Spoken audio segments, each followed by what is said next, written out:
Hey, hello. Balik lagi di channel Spoiler Moon dan kita akan lanjutkan lagi kisah hidup Fang Yuan. Nah, di part sebelumnya diceritakan kalau Fang Yuan itu menyempurnakan gerakan pembunuh Raja Zombie Surgawi berlengan 6. Lalu, sesungguhnya itu belum terlalu sempurna ya. Agak-agaknya belum terlalu sempurna, meskipun itu sudah dilakukan sebanyak 15 kali percobaan. Menurut Mo Yao sih sudah oke. Tapi masih harus diuji lagi kalau Master Gu yang di dalamnya itu adalah Master Gu dari jalur kekuatan peringkat 5 tahap puncak. Berhubung nggak ada yang bisa dimasukkan begitu, maka kemudian Fang Yuan memutuskan untuk sudah cukup untuk sekarang.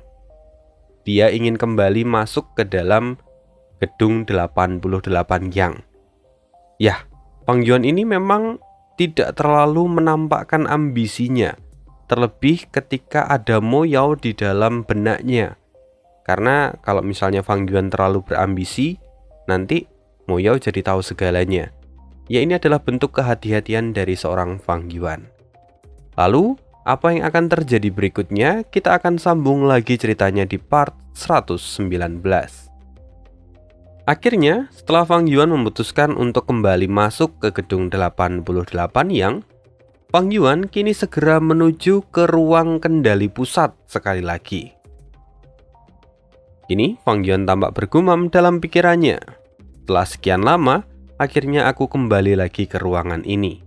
Kini Fang Yuan ada di depan meja bundar yang isinya adalah miniatur dan juga replika dari seluruh daerah yang ada di dalam tanah terberkati Istana Kekaisaran. Setelah sampai di depan meja itu, tatapan Fang Yuan kini terlihat terkejut. Lantaran, sebelumnya Fang Yuan itu ingat jelas akan replika dari wilayah ini.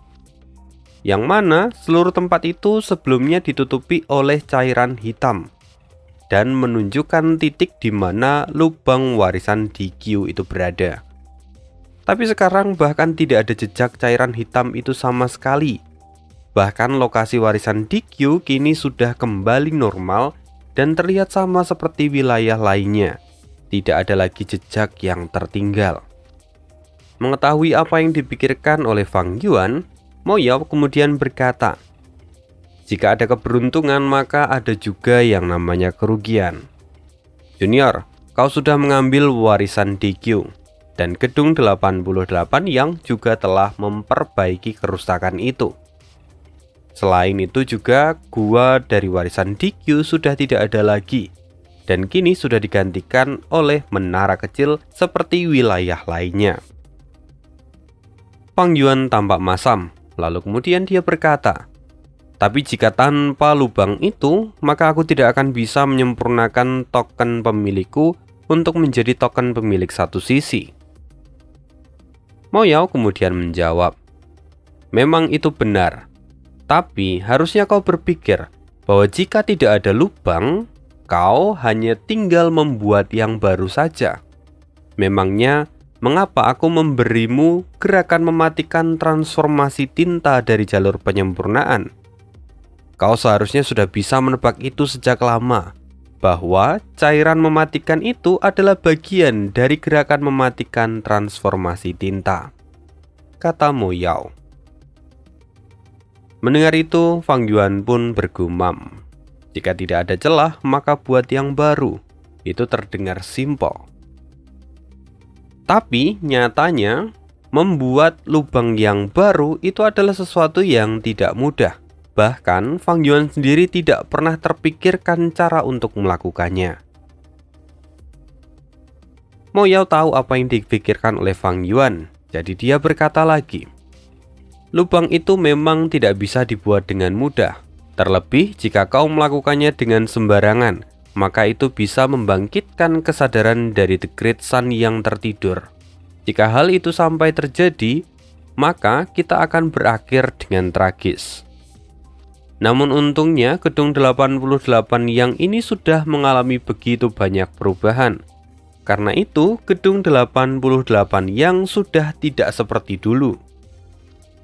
"Lantas apa yang harus kulakukan?" tanya Fang Yuan. Mo Yao kemudian berkata, "Junior, Gunakanlah pikiranmu untuk menjelajahi replika di meja ini sesuai dengan instruksiku. Aku akan membantumu menemukan kerusakan yang ada, sekaligus memberitahumu cara kerja dari gedung 88 Yang. Mendengar itu, Fang Yuan pun segera berkata, "Baiklah."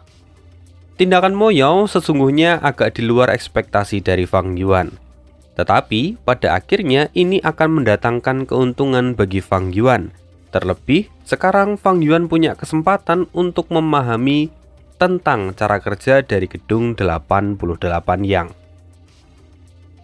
Singkat cerita, Fang Yuan pun mengikuti arahan dari Mo Yao. Dia akhirnya menemukan 54 titik kerusakan di gedung 88 Yang. Dan dari ke-54 kerusakan yang ditemukan oleh Fang Yuan, 13 diantaranya itu setara dengan kerusakan yang ada pada warisan Dikyu. Mo Yao melihat itu pun menghela nafas. Dia berkata, "Setelah sekian lama, gedung 88 yang rupanya tidak bisa terlepas dari aliran waktu. Kerusakannya kini semakin parah. Dulu saat aku masih hidup, aku hanya menemukan 38 kerusakan, dan hanya ada 6 kerusakan yang sama besar seperti warisan Dikyu. Tapi sekarang jumlahnya hampir 2 kali lipat. Semakin lama, gedung 88 yang ini rupanya semakin sulit untuk bertahan." Setelah itu, Mo Yao kemudian memberikan arahannya kembali pada Fang Yuan.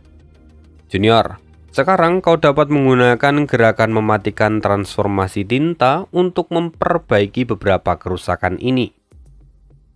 Lalu, sesuai dengan arahan Mo Yao, Fang Yuan segera mengaktifkan sekitar 800 Guworm yang kemudian terbang keluar dari apertur miliknya. Semua Guworm itu terdiri dari peringkat 1 hingga 5. Tentu, itu dari berbagai jalur, baik itu jalur air, tanah, jiwa, jalur kegelapan, dan juga yang lainnya. Lalu, Fang Yuan mengerahkan seluruh konsentrasinya untuk mengendalikan semua Guworm itu. Dan saat waktunya tiba, Fang Yuan pun berkata, "Transformasi tinta." Lalu sesaat kemudian, Guworm itu pun berubah menjadi awan gelap, lalu hujan pun terjadi dengan wujud tetesan tinta yang kemudian turun membasahi seluruh meja replika itu. Fang Yuan terus memusatkan konsentrasinya. Dia mengarahkan aliran tinta itu ke titik-titik kerusakan yang telah ia temukan sebelumnya. Mo Yao kemudian tiba-tiba memberi instruksi, "Lemparkan token pemilik milikmu." Mendengar itu, Fang Yuan pun melakukannya. Setelah Fang Yuan melemparkan token pemilik miliknya, token itu tenggelam ke dalam pusaran air dan tidak meninggalkan jejak sedikit pun. Setelah 4 jam berlalu, akhirnya cairan tinta kini sepenuhnya menghilang, dan token pemilik yang tadi dilemparkan oleh Fang Yuan kini perlahan-lahan keluar dari dalam sebuah celah. Fang Yuan melihat itu dan kemudian mengambilnya. Dia mengamati bahwa ada perubahan dari token pemilik miliknya. Kini, penampilan dari token itu berubah sepenuhnya, dan di bagian tepi token itu terdapat tonjolan tajam seperti tanduk. Fang Yuan pun tersenyum. Jadi ini token pemilik satu sisi.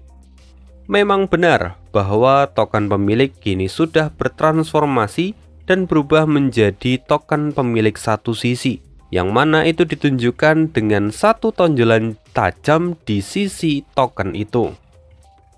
Nanti semakin lama akan semakin banyak tonjolan di sisi-sisi token itu.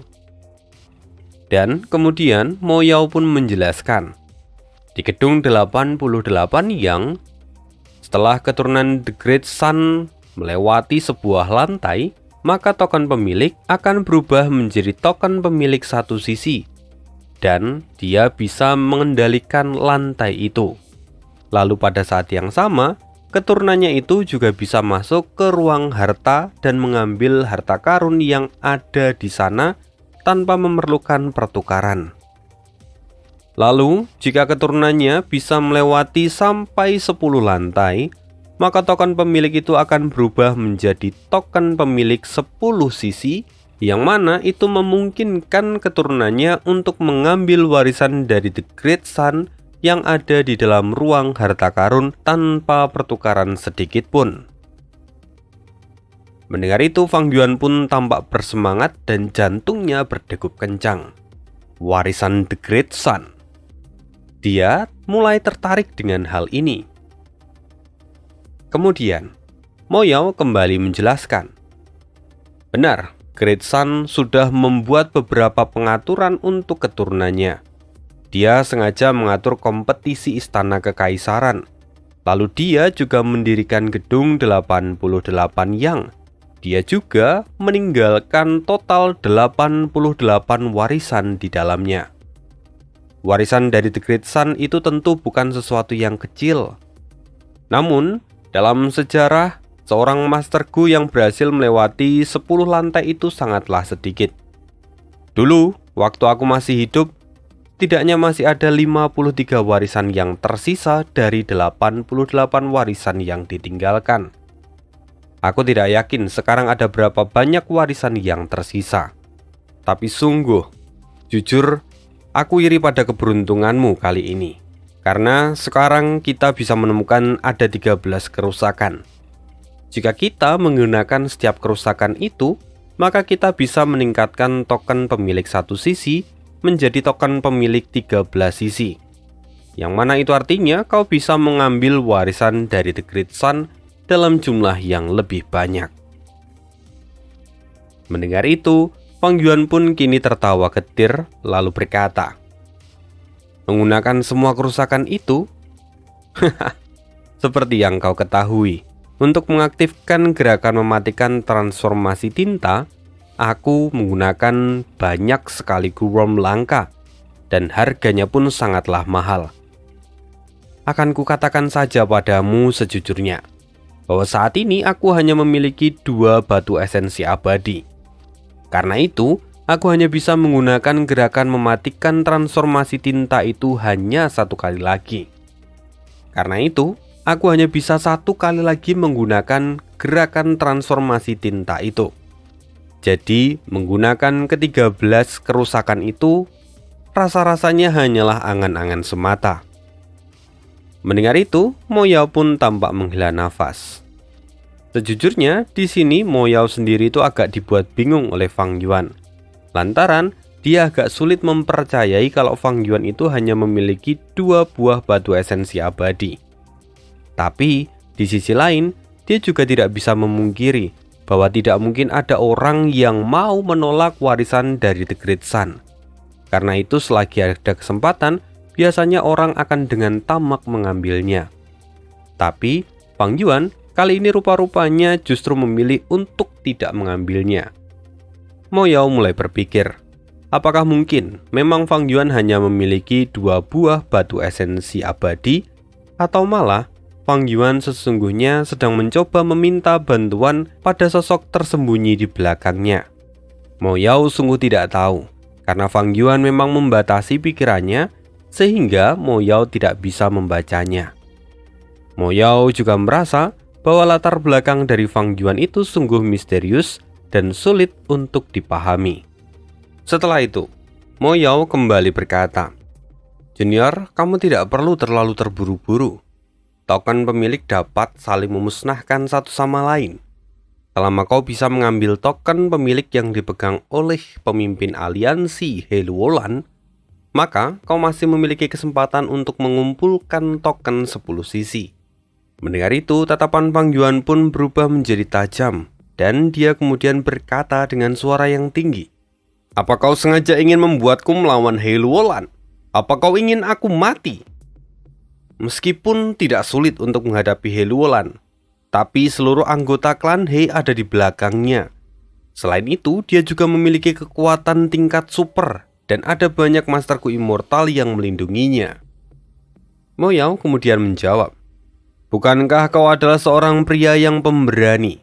Kau bahkan menyamarkan identitasmu dan menyusup ke istana kekaisaran. Lantas, apa sekarang kau menjadi takut ketika harus berhadapan dengan He Luolan? Lagi pula, aku juga tidak mengatakan bahwa kau harus membunuhnya. Kau hanya perlu mengambil token pemilik yang dipegang oleh He Luolan. Itu saja. Mendengar itu, Fang Yuan kemudian berkata lagi, mengambil token pemilik dari tangannya, itu sama saja seperti kau ingin aku membunuh He Luolan. Karena dia pasti akan melindungi token itu seperti nyawanya sendiri. Sekarang aku akan bertanya balik, apa kau punya rencana lain tentang apa yang harus kulakukan? Mendengar itu, Mo Yao kemudian berkata, aku tidak bisa memberimu sebuah saran, karena itu adalah urusanmu. Itu adalah masalah yang harus kau pikirkan sendiri. Fang Yuan memang mencoba untuk memeras otak dari Mo Yao, tapi rupanya Mo Yao lebih cerdik, dan dia mengatakan apa yang tidak ingin didengar oleh Fang Yuan. Sementara itu di sisi yang lain, kini para Master Gu yang memasuki gedung 88 yang sudah mencapai lantai ke-7 di babak ke-89. Pada ruangan ini, lingkungan di sekitar mereka itu adalah gunung yang tandus, di mana mereka harus berhadapan dengan kaisar binatang cacing pasir. Bertahanlah, 45 menit lagi kita akan melewati babak ini, teriak Pan Ping yang kini mencoba meningkatkan semangat dari para Master Gu.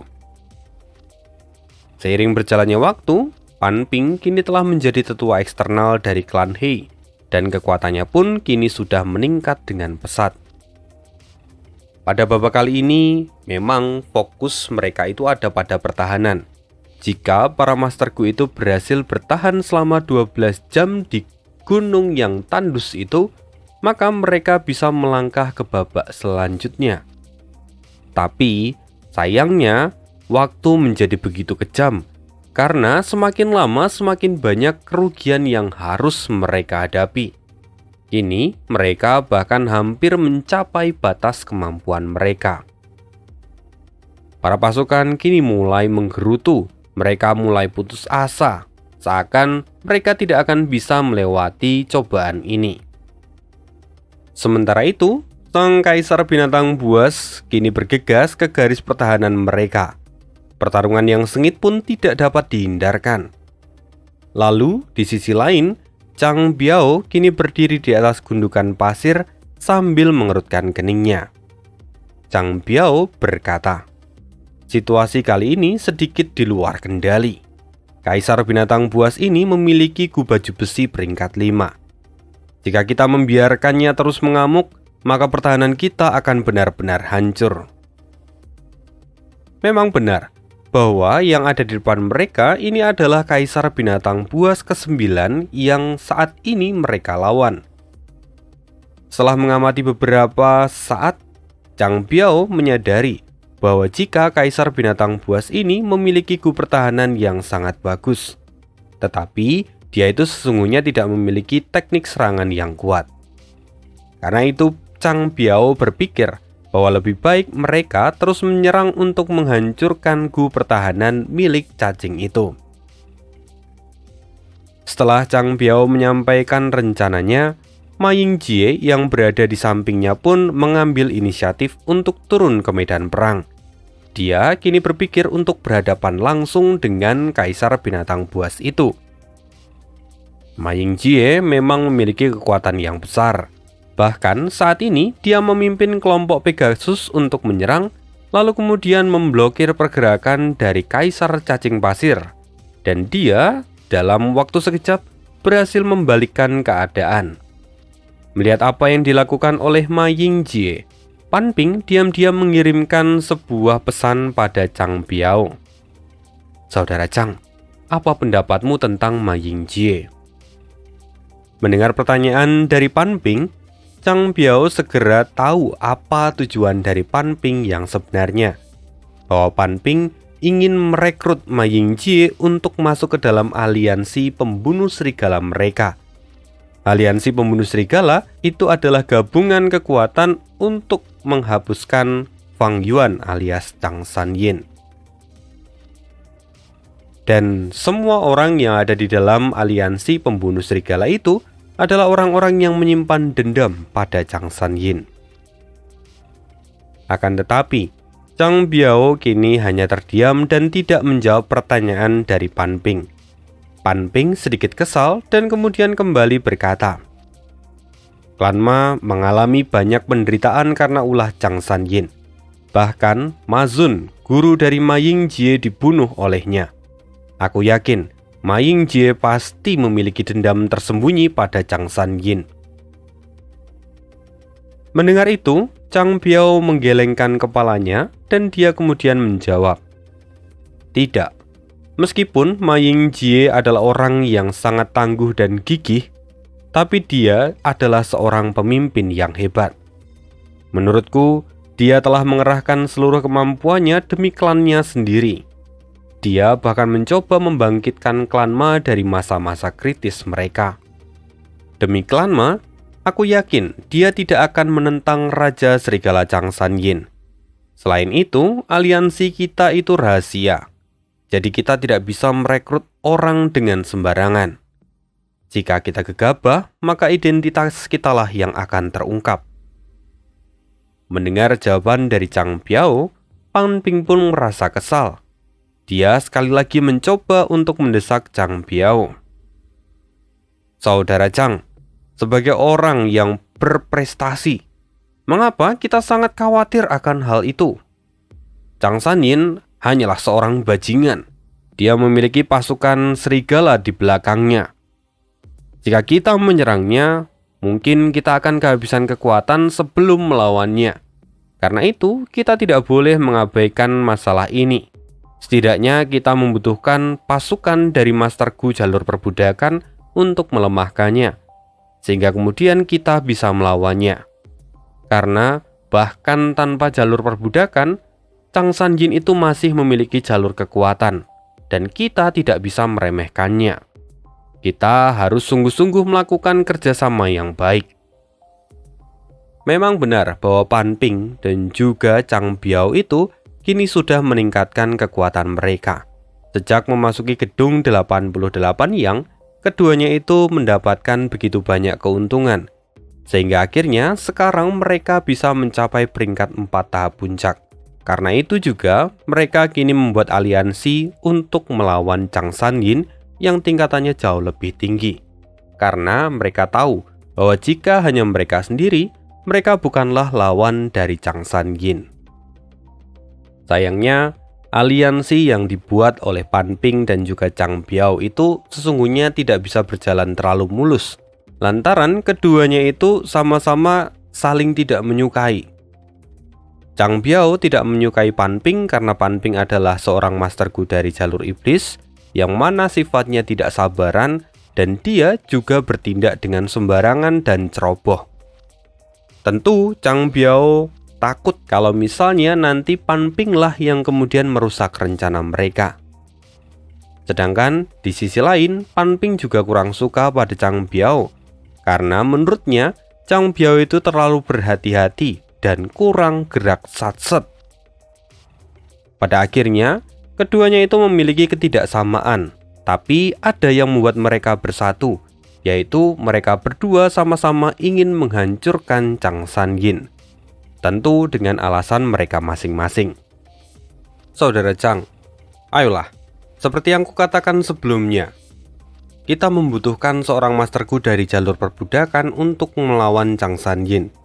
Jika kita tidak melakukannya, maka kita hanya akan kehabisan tenaga sebelum melawan Chang San Yin. Tidak bisakah kau mencari sebuah ide supaya Ma Yingjie itu masuk ke dalam aliansi kita? Tanya Pan Ping. Setelah pertanyaan itu, Zhang Biao tampak berpikir sejenak. Lalu dia kemudian teringat akan seseorang yang mungkin bisa membantunya secara tidak langsung. Orang itu adalah seorang Master Gu muda peringkat 2. Dia adalah Ma Hongyun. Jujur, Ma Hongyun itu adalah seorang Master Gu yang kikuk, tapi dia itu sangat-sangat beruntung.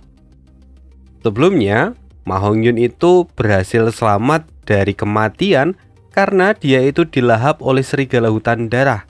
Itu ada di part sebelumnya. Lalu kemudian dia berhasil melarikan diri sebelum Ge Guang dan Chang Jiao datang untuk menangkap para Master Gu yang mencoba mengambil Gu dari perburuan Fang Yuan. Sungguh beruntung. Lalu keberuntungannya pun tidak berhenti. Setelah dia kembali, dia ketemu lagi dengan Ma Yingjie. Lalu karena kesetiaan dari Ma Hongyun, dia itu memberikan Gu yang ia temukan kepada Ma Yingjie. Melihat ketulusan dari Ma Hongyun, Ma Yingjie justru tersentuh dan kemudian memberikan 3 buah Gu relik tembaga hijau, yang mana itu sangat bermanfaat untuk seorang Master Gu yang ada di peringkat 1. Dengan 3 buah Gu relik tembaga hijau itu, dalam sekejap mata, Ma Hongyun pun berhasil naik tingkat ke peringkat 2. Selain itu, Ma Yingjie juga memberikan kembali Gu yang sebelumnya diberikan oleh Ma Hongyun kepada dirinya.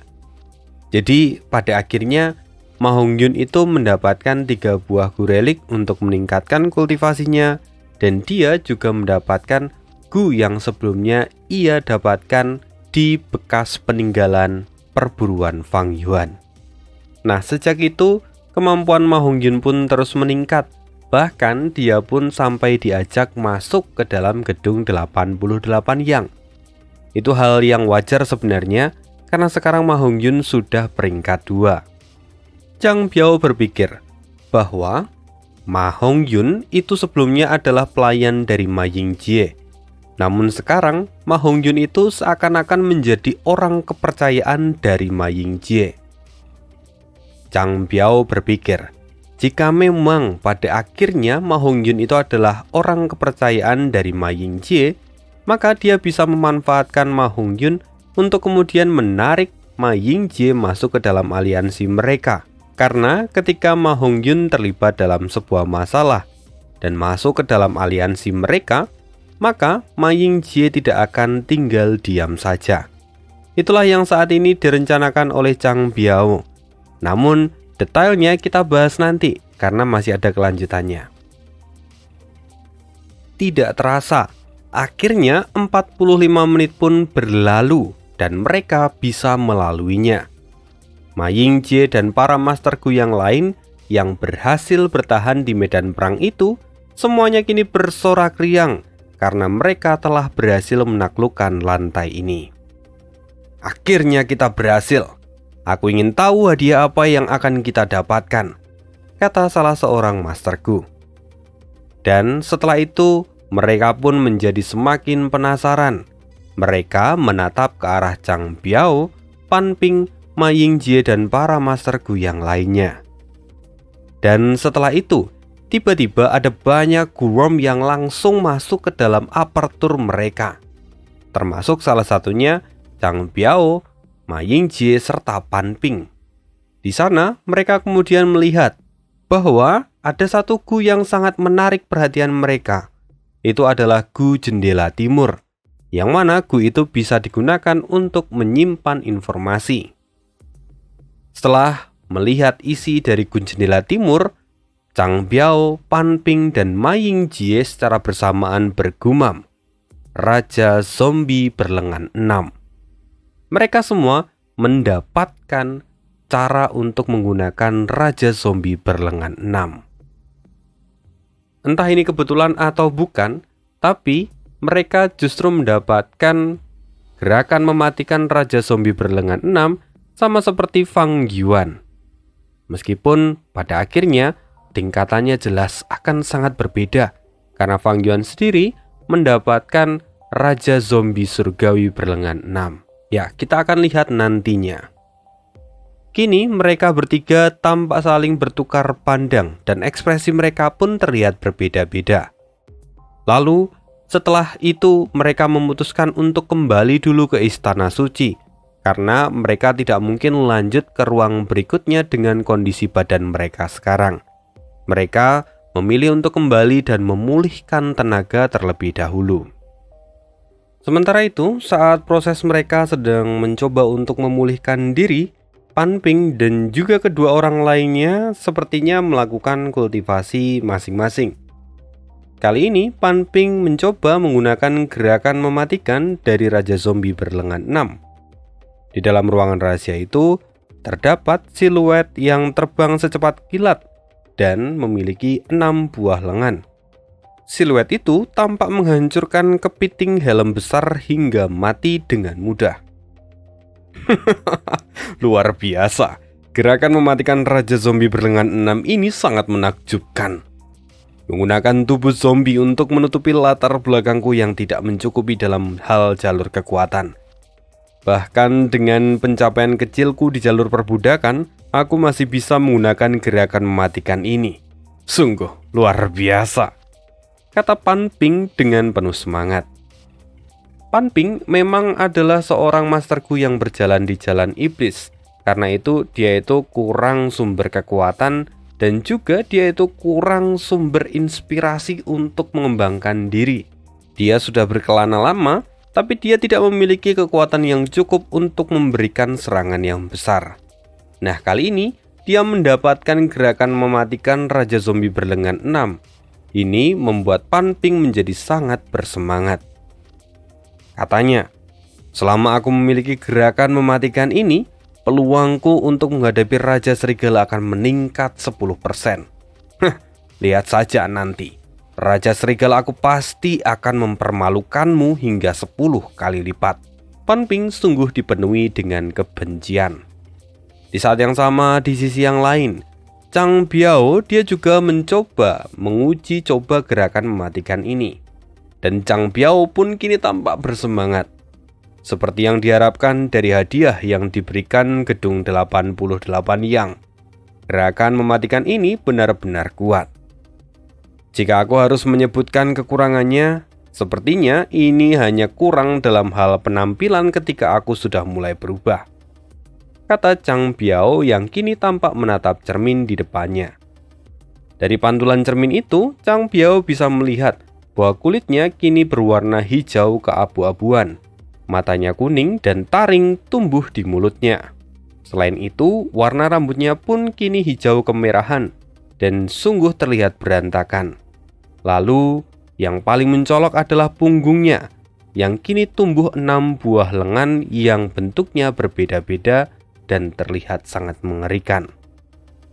Namun, meski penampilannya terlihat buruk rupa, ketika Chang Biao mengingat tentang Fang Yuan, dia tampak menghilangkan keraguan-raguannya.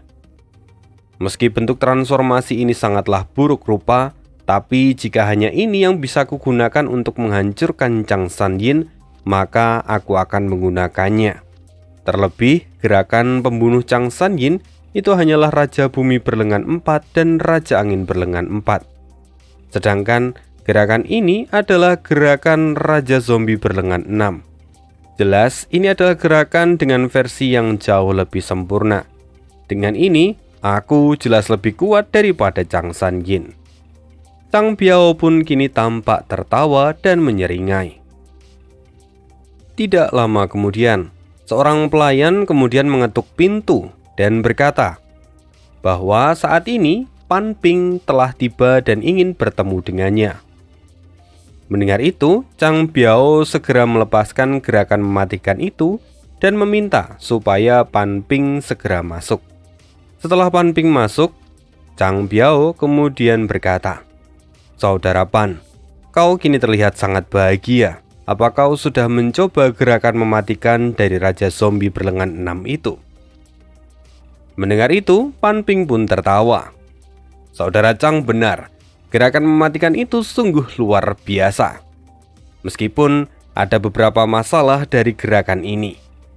Setelah aku mengujinya 3 kali, aku selalu mengakhiri transformasi itu dan merasakan rasa sakit yang luar biasa di bagian perut.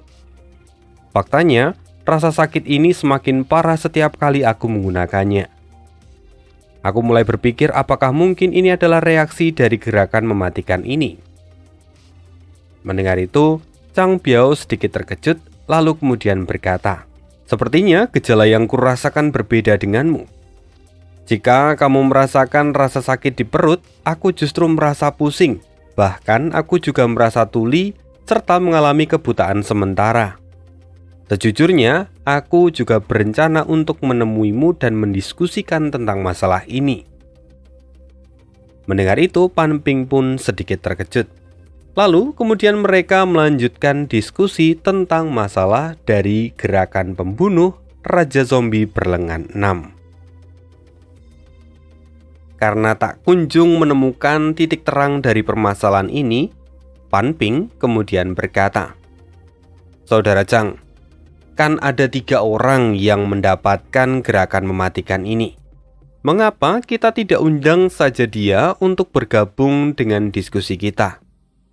Bagaimanapun, mungkin kita bisa menemukan sebuah solusi dari permasalahan yang kita alami." Mendengar apa yang dikatakan oleh Pan Ping, Chang Biao pun kini tersenyum. "Sejujurnya aku sudah punya rencana untuk masalah ini. Aku akan melakukannya dalam beberapa hari ke depan. Tunggulah sebentar." Beberapa hari kemudian, sekitar 1000 li dari Istana Suci, di sebuah hutan yang subur dan hijau, ada sekelompok Master Gu yang bergerak maju dengan hati-hati. Gerakan semua orang tiba-tiba terhenti dan mereka menatap tajam ke arah Ma Hongyun, yang mana tidak sengaja menginjak sebuah ranting. "Dasar bodoh! Sudah berapa kali kami beritahu supaya kau memperhatikan langkah kakimu. Lihat apa yang kau injak. Kau ini berjalanlah sambil melihat ke bawah," kata pemimpin kelompok kecil itu yang kemudian menegur Ma Hongyun. Maaf, saya tidak sengaja menginjaknya," kata Ma Hongyun yang tampak panik. Sudah, diam. Semuanya, kalian juga harus berhati-hati. Jangan sampai ada pergerakan kalian yang memancing kelompok burung paruh besi itu. Ingat, tujuan kita kali ini hanya untuk mencuri telurnya. Setelah kita mendapatkannya, maka kita harus langsung mundur. Jika kalian bertindak gegabah, aku tidak akan ragu mengambil nyawa kalian, kata pemimpin kelompok itu yang kini tampak marah dan memancarkan niat membunuh. Secara umum, pemimpin kelompok itu adalah seorang Master Gu peringkat 3, yang mana tentu saja lebih dominan daripada Master Gu yang lainnya, terutama dibandingkan dengan Ma Hongyun. Namun sayang, sesaat kemudian terdengar teriakan dari kejauhan. Lalu kelompok burung paruh besi itu pun kini mulai terbang di udara. Sialan, apa yang terjadi? Ma Hongyun, jika kita semua tidak selamat dari sini, itu adalah salahmu. Dan bahkan jika aku selamat dari tempat ini, aku akan membuat perhitungan padamu, kata salah seorang Master Gu di kelompok itu. Ini semua orang terlihat ketakutan dan cemas. Tapi kecemasan mereka kini tampak semakin berkurang. Tidak, lihat kelompok burung paruh besi itu tidak mengarah kemari, tapi ke arah selatan. Itu artinya bukan kita sasaran mereka. Mungkinkah ada kelompok lain yang sudah menerima misi ini? Menyadari hal itu, semua orang kini kembali menjadi tenang. Memang sebelumnya mereka itu mengambil misi dari klan Chang, dan itu adalah misi yang terbuka untuk umum. Artinya semua orang bisa mengambilnya. Lalu sebuah suara kembali terdengar. Tolong, selamatkan kami!"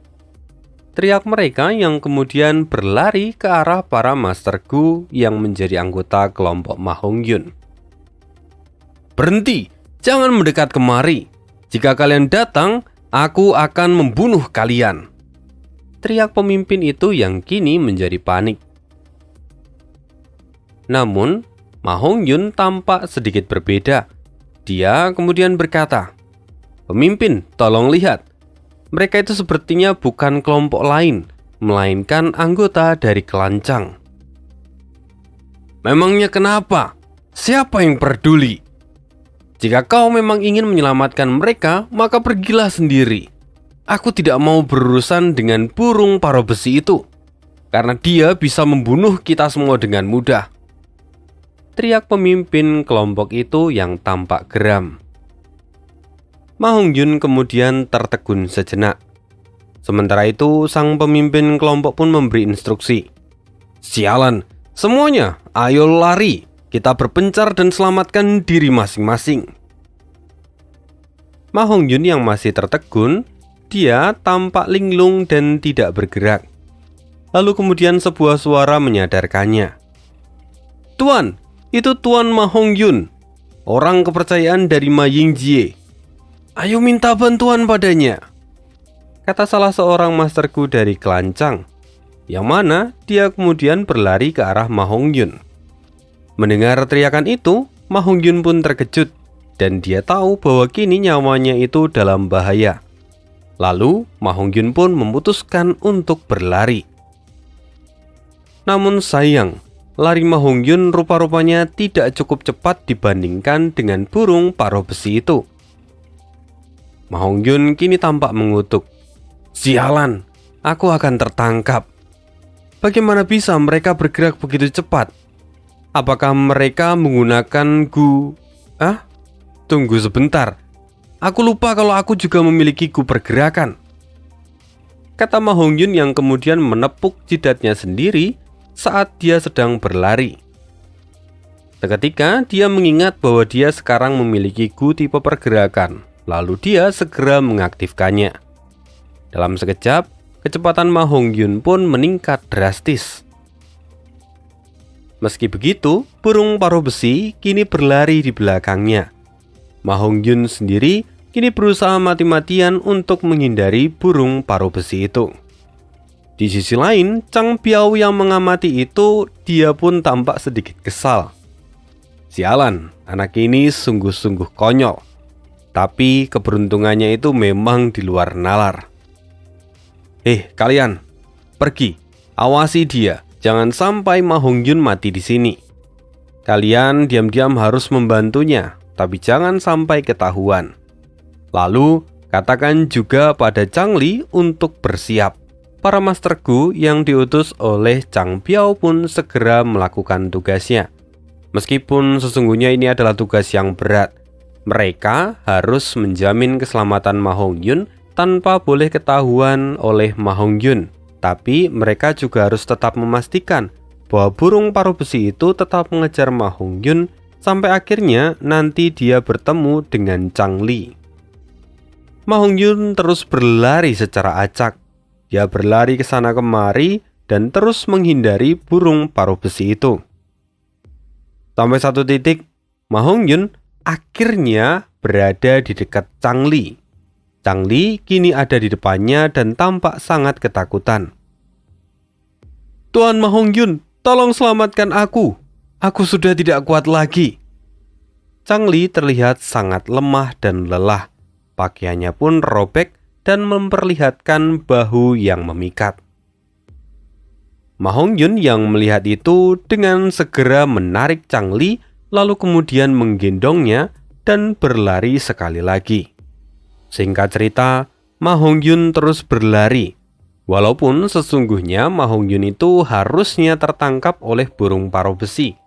Tapi setelah beberapa saat burung paruh besi semakin melambat dan pada akhirnya burung paruh besi itu tiba-tiba menghilang dan tidak lagi mengejar Ma Hongyun dengan Chang Li. Ya, itu semua adalah pengaturan dari Kelancang yang membuat burung paruh besi itu akhirnya berhenti dan tidak lagi mengejar Ma Hongyun dan Chang Li. Singkat cerita, Ma Hongyun pun akhirnya telah menyelamatkan Chang Li. Itulah narasi yang saat ini sedang dibangun. Keesokan harinya, Chang Biao pun kemudian mengadakan perjamuan makan malam, yang mana Ma Hongyun itu juga diundang. Dan tentu saja Ma Yingjie serta Pan Ping dan juga para orang-orang besar lainnya ikut diundang. Kini Chang Biao tampak bersemangat. Dia berkata, salah satu anggota dari klan Ma telah menyelamatkan putri kesayanganku. Aku, Chang Biao, sungguh berterima kasih. Kelas pertama ini, aku bersulang untuk pemimpin klan Ma. Mendengar itu, dengan rendah hati, Ma Yingjie pun mengangkat cangkirnya dan berkata, "Itu semua hanyalah sebuah kebetulan. Saya tidak mengira bahwa putri itu adalah putri kesayangan dari Tuan Chang Jiao. Ini adalah sebuah kehormatan untuk Hong Yun." Chang Biao pun tertawa, dan kemudian mereka pun minum bersama. Sementara itu, Ma Hongyun kini duduk di samping Ma Yingjie, yang mana itu menjadi sorotan utama pada perjamuan makan malam ini. Setelah itu, Chang Biao kemudian meletakkan cangkirnya. Dia kemudian memberikan isyarat pada Pan Ping yang duduk di sampingnya. Pan Ping tahu isyarat itu dan kemudian dia berkata, "Junior, kau sungguh berbudi luhur. Bukankah kau sudah seperti pahlawan yang menyelamatkan seorang tuan putri?" kata Pan Ping pada Ma Hongyun. Namun, Ma Hongyun kini terlalu ragu-ragu dan malu. Sifatnya itu memang tidak bisa berubah. Bahkan dia terbata-bata dan tidak bisa mengatakan apapun. Menyadari ini, baik itu Pan Ping atau Chang Biao bisa menebaknya. Karena itu, mereka sudah menyiapkan rencana cadangan. Lalu, salah seorang suruhan dari Chang Biao kemudian berkata, "Tetua Chang Biao serta yang lain, saya adalah salah satu saksi yang melihat semua kejadian itu. Saat itu Tuan Ma Hongyun sangat rendah hati dan tidak menjadi sombong, karena beliau mendapatkan pujian yang besar setelah menyelamatkan Nona Changli. Tapi saya sungguh tidak tahan kalau aksi heroik itu tidak diketahui oleh banyak orang. Jadi kali ini saya mengumpulkan keberanian saya untuk berdiri di sini dan menceritakan semua kejadian itu." Melihat pemuda itu, semua orang kini mulai mendengarkannya.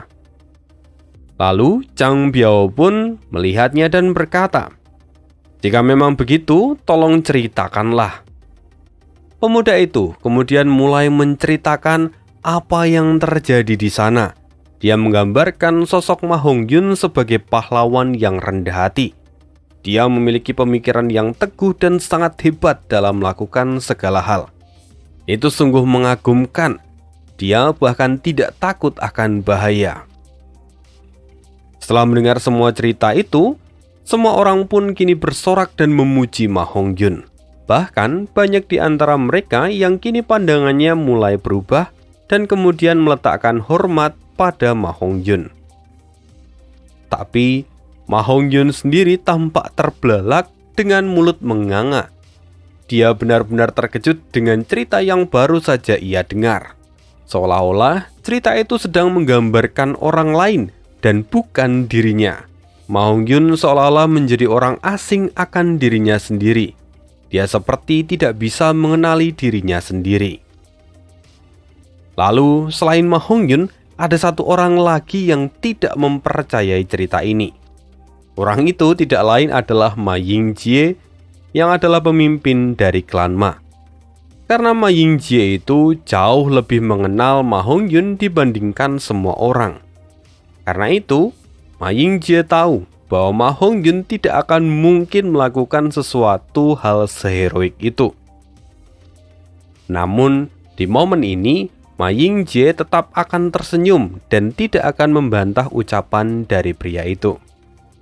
Meskipun saat ini, Ma Yingjie sendiri tampak menaruh kecurigaan. Dia mulai berpikir apa yang sebenarnya diincar oleh Chang Biao. Mengapa dia seolah-olah ingin menonjolkan Ma Hongyun? Tapi meski begitu, Ma Yingjie pun sadar bahwa saat ini apapun rencana yang sedang mereka siapkan, tapi mereka ini bukanlah orang yang bisa dia singgung. Karena itu, Ma Yingjie terus bersikap manis di depan mereka semua. Setelah itu, Chang Biao terus memuji Ma Hongyun. Bahkan puncaknya, Chang Biao kemudian memberikan 2 buah gurelik baja merah kepada Ma Hongyun.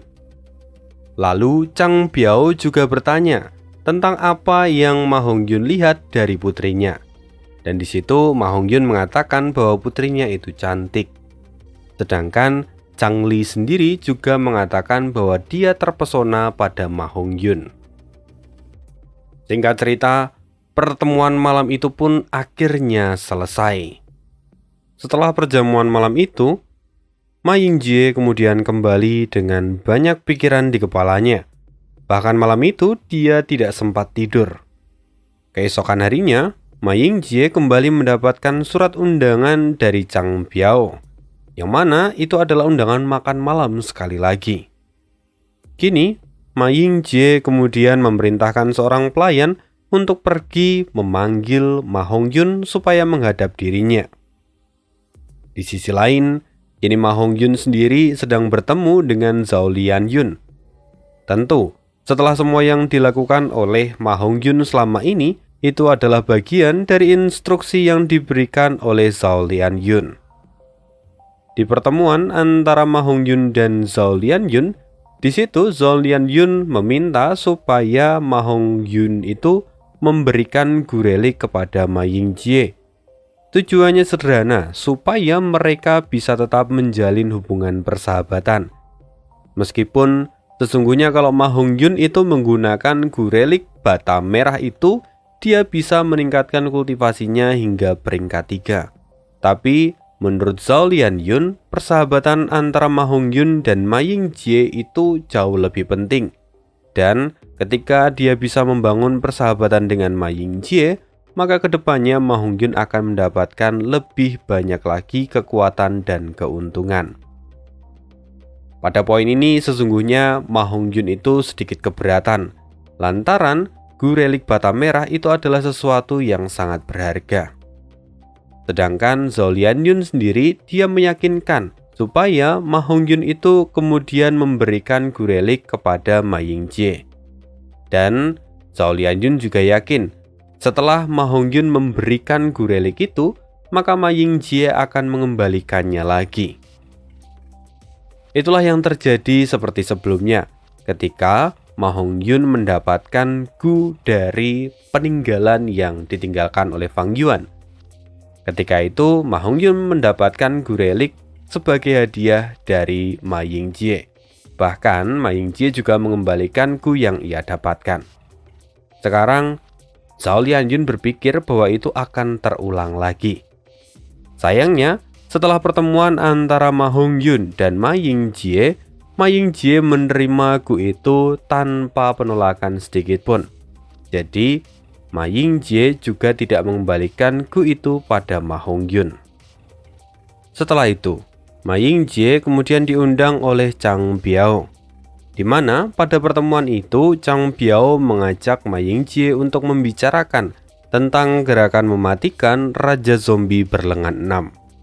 Pada pertemuan itu, akhirnya Chang Biao mengatakan bahwa selama ini Chang Biao dan juga Pan Ping telah melakukan percobaan pada gerakan mematikan Raja Zombie berlengan 6. Chang Biao juga mengatakan bahwa gerakan itu sungguh mengesankan.